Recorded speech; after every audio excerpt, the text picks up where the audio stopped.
Hello everyone, welcome to my channel. আজকে আমি caste certificate নিয়ে কিছু বলতে চাই।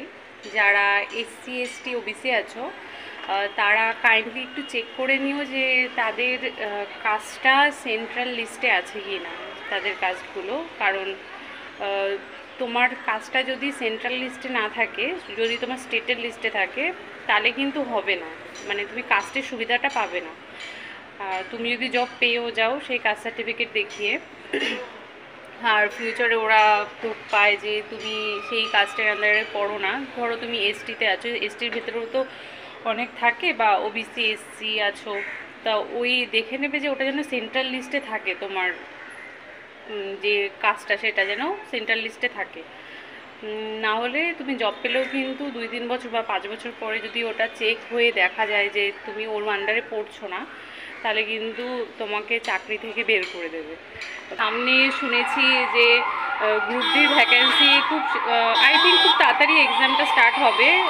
কেসটা যতদিন সলভ না হচ্ছে ততদিন তো কিছু বলা যাবে না যে এক্সামটা কবে হবে। তবে আশা করা যাচ্ছে কেসটা খুব তাড়াতাড়ি সলভ হয়ে যাবে আর তোমাদের এক্সামগুলোও শুরু হবে। আর এই ভরসায় থেকো না যে প্রচণ্ড নয়েজ হচ্ছে, ওরা এখন গেট দিচ্ছে।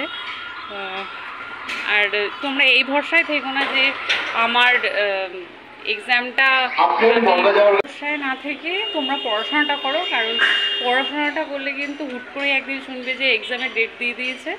আর আমি বলবো তোমরা এটাকে নেগেটিভভাবে না দেখে যে এক্সাম হচ্ছে না, এটাকে পজিটিভভাবে দেখো যে আর কয়দিন পরেই মানে পরীক্ষাটা হলে নিজেকে এভাবে প্রিপেয়ার করো যে পরীক্ষাটা হলে যাতে তুমি প্রিপেয়ার্ড থাকো, যে তুমি তোমার 100% দিয়ে এক্সামটা দিয়েছো, এটা যেন তুমি প্রিপেয়ার্ড থাকতে পারো নিজের ভেতর থেকে।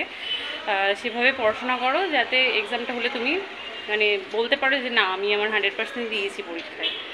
তার জন্য এটাকে নেগেটিভভাবে দেখো না যে এক্সাম হচ্ছে না, এটাকে পজিটিভভাবেই দেখো যে হ্যাঁ এক্সাম হবে কয়েকদিন পরেই, যখনই হোক আমি পাশ করে যাব।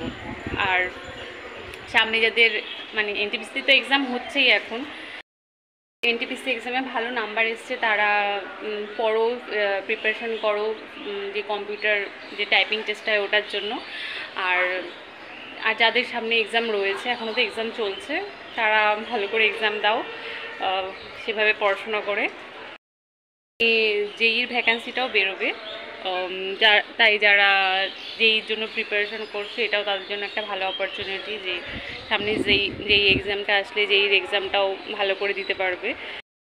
নিয়ে আমি যেটা বললাম সেটা একটু খেয়াল রাখো, তোমরা দেখে নিও যে তোমাদের কাজটা যাতে সেন্ট্রাল লিস্টের মধ্যে থাকে, সেটা একটু খেয়াল রেখো।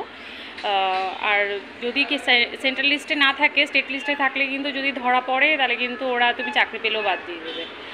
আর সেভাবেই পড়াশোনা করো। আর যদি তুমি দেখো যে সেন্ট্রাল লিস্টে নেই, তাহলে সেভাবে পড়াশোনা করো যাতে তুমি জেনারেলেও পাস করতে পারো। চলো তাহলে আজকে এখানে ভিডিওটা শেষ করলাম।